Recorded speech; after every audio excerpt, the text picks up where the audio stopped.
सुस्वागतम. आज आपलं पुन्हा एकदा स्वागत. आज आपण बघणार आहोत पायथागोरसचे प्रमेय. आता हे प्रमेय आपण सिद्ध करणार आहोत, पण यामध्ये आपण समरूपतेचा उपयोग करणार आहोत. हे प्रमेय सिद्ध करताना पहा काय सांगते पायथागोरसचे प्रमेय. काटकोन त्रिकोणात कर्णाचा वर्ग हा इतर दोन बाजूंच्या वर्गांच्या बेरजे इतका असतो. मग आता हा काटकोन त्रिकोण आपण काढला. इथं त्रिकोण एबीसी हा काटकोन त्रिकोण आहे. आता मग काय दिलं आपल्याला, त्रिकोण एबीसी मध्ये हा काटकोन त्रिकोण दिला काढला आपण. आता म्हणजेच काय असतं काटकोन त्रिकोण म्हणजे काय की एक कोन 90 अंशाचा असतो. आता इथं कोणता कोन 90 अंश आहे, कोन बी. मग कोन बी बरोबर 90 अंश. नंतर साध्य आपल्याला तीन बाजू मांडाव्या लागतात, पक्ष, साध्य आणि सिद्धता. तर आता सिद्ध काय काय सिद्ध करायचं आपल्याला की काटकोन त्रिकोणात हे दिलेलं आहे म्हणजे पक्ष त्रिकोण एबीसी मध्ये कोन बी 90 आहे म्हणजे हा काटकोन त्रिकोण मिळाला. कर्णाचा वर्ग इथं कर्ण कोणता आहे, एसी. मग एसी चा वर्ग हा इतर दोन बाजू कोणत्या आहे, ए बी आणि बीसी. दोन बाजूंच्या वर्गांचा दोन्ही बाजूंचा वर्ग म्हणजे एबी चा वर्ग अधिक बीसी चा वर्ग या दोन वर्गांच्या बेरजे इतका असतो. हे आपल्याला सिद्ध करायचे. आणि मग आपण म्हणजे थोडीशी रचना करणार आहोत. काय रचना करायची की या बिंदू बी पासून कर्णावर एक लंब टाकायचा. त्याला आपण म्हणू की बिंदू बी मधून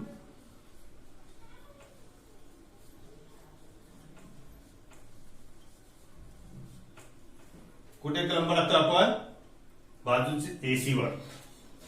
बाजू एसी वर लंब काढला म्हणजे हा इथं सुद्धा काय झाला 90 अंश कोण तयार झाला. आता बघू आपण सिद्धता.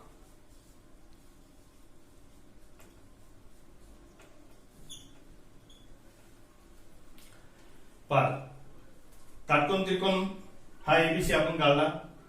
यामध्ये आपण बीडी हा लंब काढला एसी वर. मग ते लिहावं लागेल आपल्याला. काटकोन त्रिकोण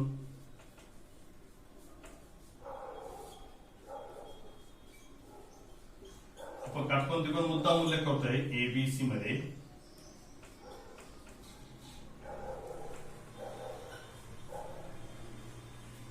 काय केलं, रेख बीडी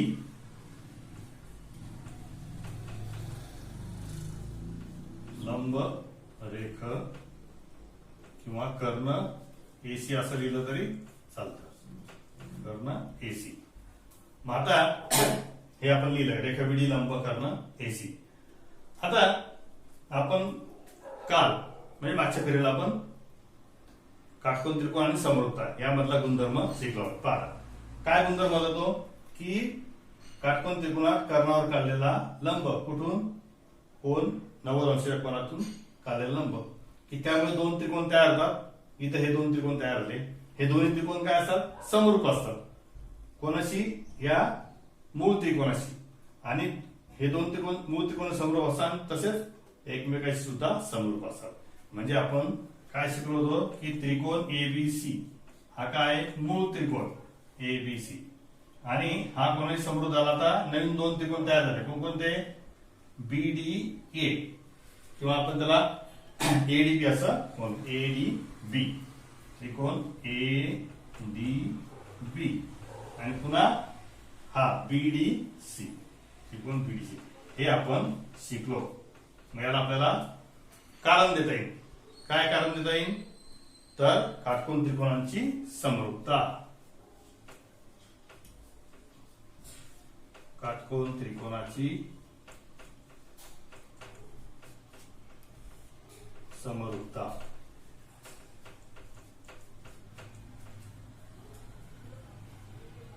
आता काय करू आपण, या हे तिन्ही त्रिकोण एकमेकांशी समरूप आहे. तर आपण काय करू, हा मूळ त्रिकोण एबीसी हा याच्याशी समरूप आहे आणि याच्याशी समरूप आहे. तर आपण पहिले काय करू, हा मूळ त्रिकोण पहिले याच्याशी घेऊ, त्रिकोण एडीबीसी.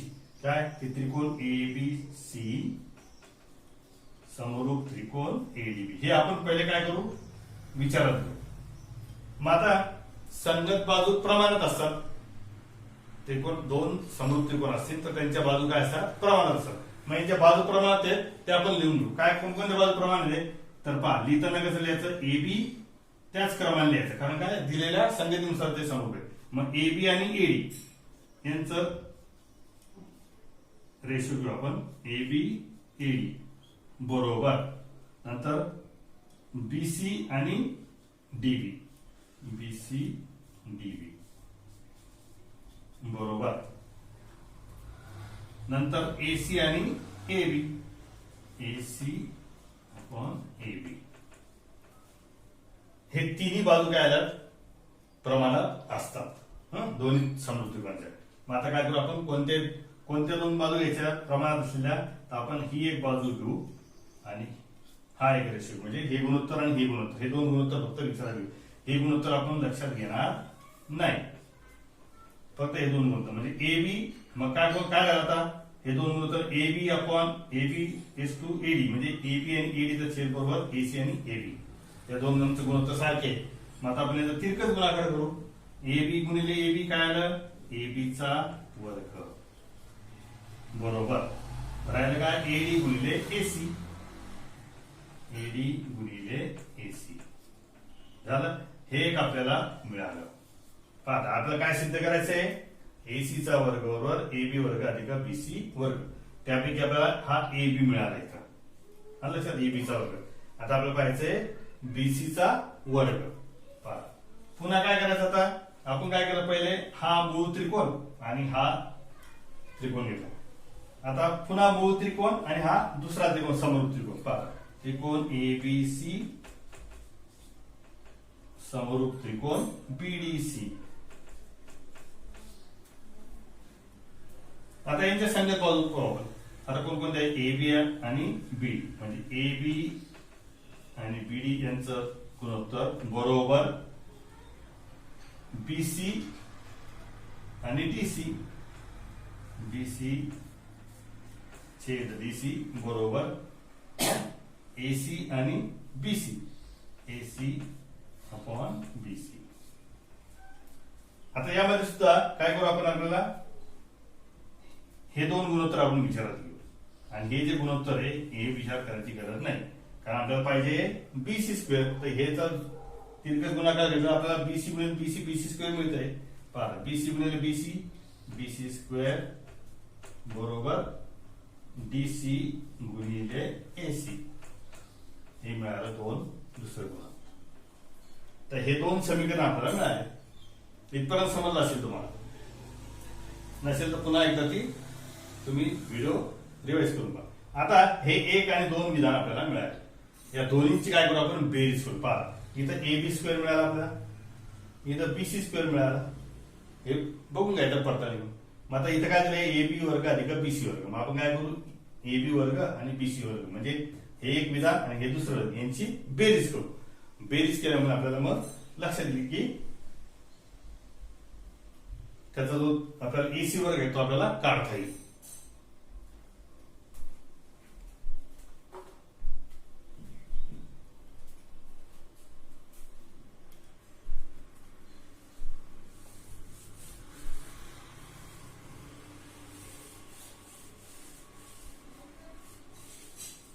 विधान आणि पक्ष बी पुसून टाकलं. पहा, विधान एक आणि दोन, विधान एक व दोन यांची बेरीज करू.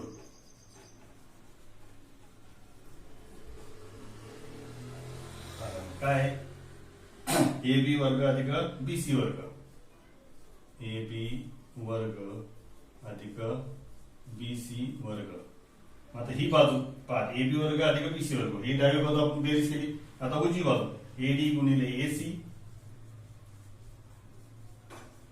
अधिक डीसी गुणिले एसी.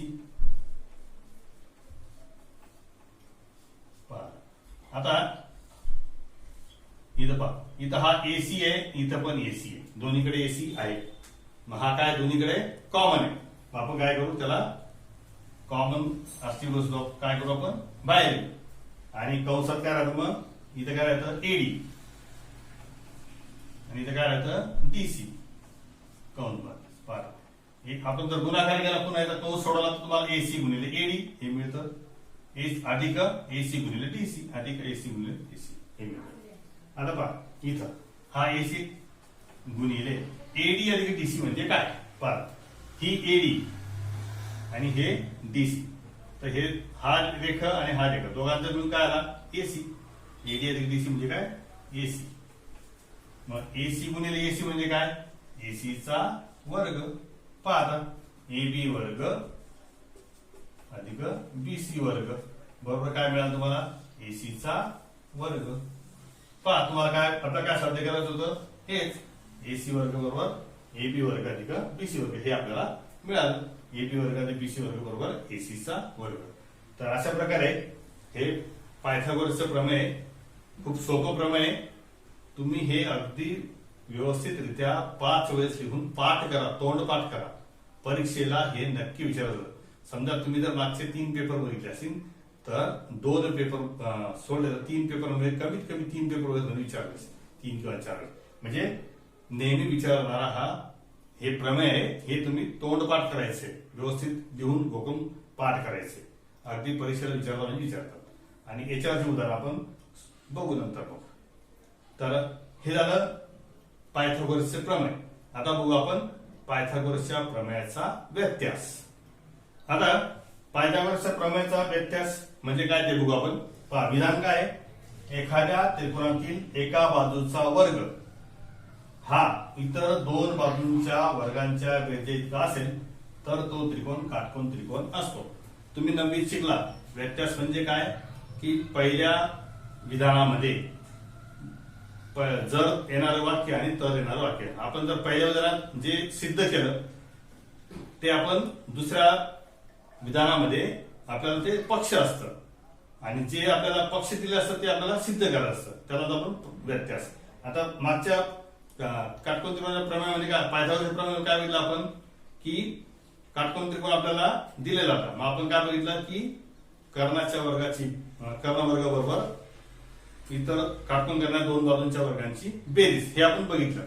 आता इथं काय दिलंय की एका बाजूचा वर्ग हा इतर 2 बाजूंच्या वर्गांच्या बेरीज इतका असेल म्हणजे एका बाजूचा वर्ग हा इतर 2 बाजूंच्या वर्गांच्या बेरीज इतका असेल तर तो त्रिकोण काटकोन त्रिकोण असतो. तो त्रिकोण काटकोन त्रिकोण असतो म्हणजेच काय आपल्याला त्या त्रिकोणाचा एक कोन 90 अंश आहे हे आपल्याला दाखवायचंय. मग आता पहा आपल्याला काय दिले तर एखादा त्रिकोण म्हणजे आपण एक त्रिकोण काढू. तर यामध्ये हा एक त्रिकोण काढतो.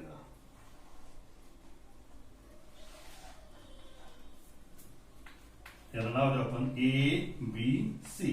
आता इथं आपल्याला हा काटकोन त्रिकोण माहित नाही, फक्त हा दिलेला त्रिकोण आहे. कोणता आहे तो माहित नाही, फक्त हा एक त्रिकोण आहे. एखाद्या त्रिकोणाचे म्हणजे हा त्रिकोण दिलेला त्रिकोण पक्ष. मग पक्ष काय त्रिकोण एबीसी मध्ये हा दिलेला त्रिकोण आहे. काय दिले आपल्याला एका बाजूचा वर्ग. मग आता समजा आपण या त्रिकोणामध्ये ही बाजू घेऊ एसी, तर यामध्ये एसीचा वर्ग बरोबर एबी वर्ग अधिक बीसी वर्ग म्हणजे इतर 2 बाजूंच्या वर्गांच्या बेरजे इतका असेल. म्हणजे इतर 2 बाजू कोणते एबी आणि बीसी म्हणजे एबी वर्ग अधिक बीसी वर्ग हे आपल्याला दिलेले आहे. आणि काय सिद्ध करायचं आपल्याला तर तो त्रिकोण काटकोन त्रिकोण असतो. साध्य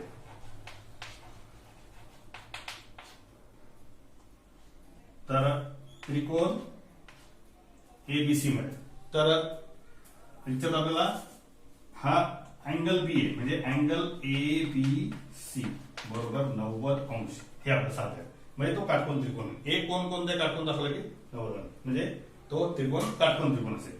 मग आता यामध्ये आपल्याला एक रचना करायची. काय रचना करायची तर मी एक अजून असा एक त्रिकोण काढतो याच्यासारखाच.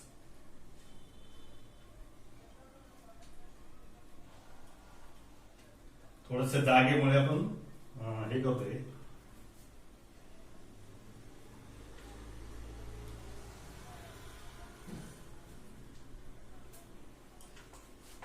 पहा मी आता असाच एक त्रिकोण काढतोय कसा की ज्यामध्ये रचना काय रचना करतोय की त्रिकोण पी क्यू आर हा असा काढतोय कसा तर यामध्ये त्रिकोण पी क्यू आर मध्ये त्रिकोण पी क्यू आर काढा ज्यामध्ये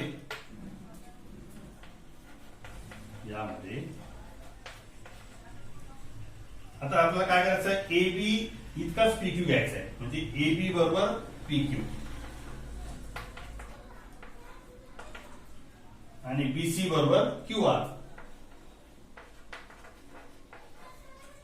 म्हणजे एबीची जी लांबी आहे तीच पी क्यू ची बीसी ची लांबी आहे तेवढीच क्यू आर ची आणि आपण काय करणार इथं हा अँगल जो आहे तो 90 अंशाचा घेणार आहोत म्हणजे इथं आहे अँगल क्यू बरोबर 90 अंश अशी आपण रचना म्हणजे हा जो त्रिकोण घेतला आपण तो अशा रीतीने घेतला की एबी बरोबर पी क्यू बीसी बरोबर क्यू आर आणि हा अँगल 90 अंश म्हणजे हा कोणता त्रिकोण झाला तर हा काटकोन त्रिकोण झाला मग आता हा काटकोन त्रिकोण झाला त्याच्यात आपण बघू सिद्धता आता यासाठी मी काय करतो आता हे विधान जे आपलं ते पुसतो म्हणजे आपल्याला सिद्धता लिहिता येईल पहा सिद्धता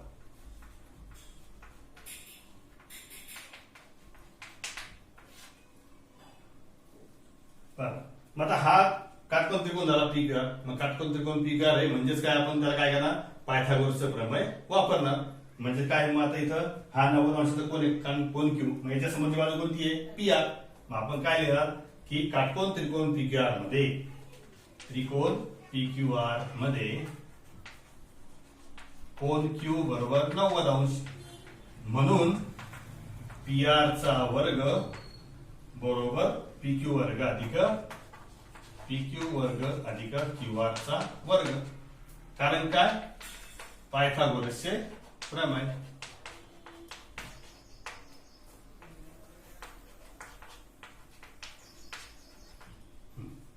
हे झालं आता पी क्यू वर्ग क्यू आर वर्ग आता आपण काय केलंय रचनेमध्ये एबी म्हणजेच पी क्यू है ना एबी ची लांबी जेवढी तेवढी पी क्यू मग आता मी काय करणार पी क्यू च्या काय लिहू आपण एबी लिहू या पी क्यू च्या लिहू आपण एबी चा वर्ग आणि इथं काय आपण बीसी च्या लांबीचा क्यू आर घेतला म्हणून क्यू आर च्या जागी आपण बीसी लिहू मग इथं लिहू बीसी चा वर्ग पार म्हणजे पी आर वर्ग बरोबर एबी वर्ग अधिक बीसी वर्ग असं आलं का नाही मग आता इथं पहा पी आर वर्ग एबी वर्ग अधिक बीसी वर्ग म्हणजेच काय काय इथं आपल्याला एबी वर्ग अधिक बीसी वर्ग म्हणजेच काय एसी चा वर्ग मग आपण हे दिलं एसी चा वर्ग पहा म्हणजे आपल्याला दिलेलं आहे एबी वर्ग बीसी वर्ग म्हणून मी काय लिहिलं एबी वर्ग बीसी वर्ग म्हणजे काय याचा अर्थ काय आला पी आर वर्ग बरोबर एसी चा वर्ग म्हणजे पी आर आणि एसी काय आले सारखे आले म्हणजे पहा पी आर आणि एसी सुद्धा इथं सारखे आहे म्हणजे आपल्याला एबी म्हणजे पी क्यू घेतलं होतं आपण बीसी म्हणजे क्यू आर घेतलं होतं आता आपण काय सिद्ध केलं एसी आणि एसी म्हणजेच काय पी आर आलं म्हणजेच हे दोन्ही तिन्ही बाजू कशा आल्या आता एकरूप आल्या या एबीसी त्रिकोणाच्या तिन्ही बाजू या त्रिकोण पी क्यूच्या तिन्ही बाजूंशी एकरूप झाल्या म्हणजेच काय आलं हे दोन्ही त्रिकोण एकरूप झाले त्रिकोण एबीसी आणि त्रिकोण पी क्यू आर दोन्ही त्रिकोण एकरूप आहेत मग आपण त्याला लिहू आता मी एक पक्ष पुसतो आणि इथे लिहितो म्हणून त्रिकोण पी क्यू आर बरोबर त्रिकोण एबीसी आता बरोबर म्हणजेच काय हे काय आले एकरूप झाले म्हणून त्रिकोण पी क्यू आर एकरूप त्रिकोण एबीसी तर काय बा कसोटी